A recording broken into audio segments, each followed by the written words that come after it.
Imvano y'indirimbo nshya Rwambyaye Clarisse Karasira y'amarangamutima yo ku Rwanda. Umuhanzi Clarisse Karasira yasohoye amashusho y'indirimbo ye nshya yise Rwambyaye yumvikanishije amarangamutima ye ku gihugu cy'u Rwanda. Ni indirimbo yakubiyemo amarangamutima ku gihugu cyamubyaye u Rwanda kikamurera ndetse Imana ikamuha amahirwe n'inganzo yo kugikorera. Avuga ko u Rwanda ni umutima indangagaciro, aho uri hose rukubamo iyo utari ikigande.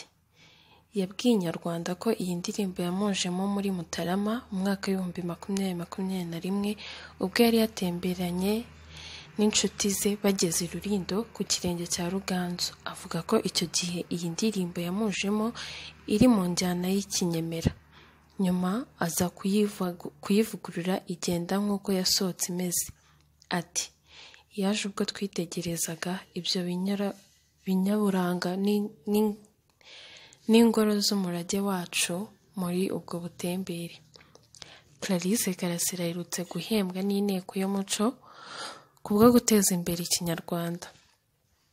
Avuga ko inteko y'umuco yamusabye guhitamo indirimbo yakorana, bamuteye inkunga ahitamo Rwambyaye. Kandi hano urebe amashusho Rwambyaye, indirimbo ya Clarisse Karasira. Iyi ndirimbo yagombaga gusohoka muri Gicurasi umwaka w'2021 ariko bategereza kuyishyira hanze muri ibi bihe ubusanzwe Abanyarwanda bizihiza umuganura. Ijambo umuganura rikomoka ku kuganura, bisobanuye kurya cyangwa kunywa ku musaruro bwa mbere.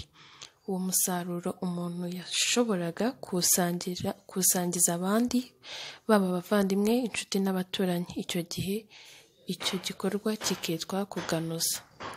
Umuganura wizihizwa buri mwaka mu rwego rw'amasaka n'uburo. Abami b'u Rwanda bakawizihiza ahantu hatandukanye bitewe n'umurwa werejwe.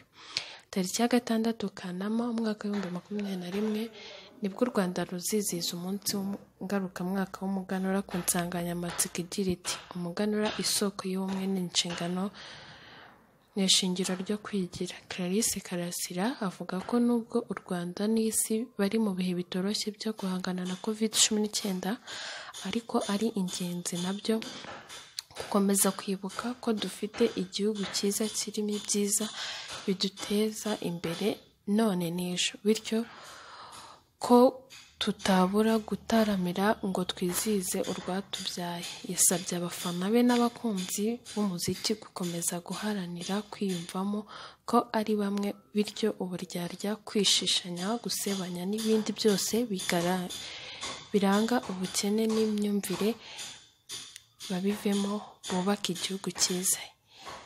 Yashishikarije buri wese guharanira kubika icyiza mu bandi ndetse no kwimakaza indangagaciro nziza mu muco nyarwanda.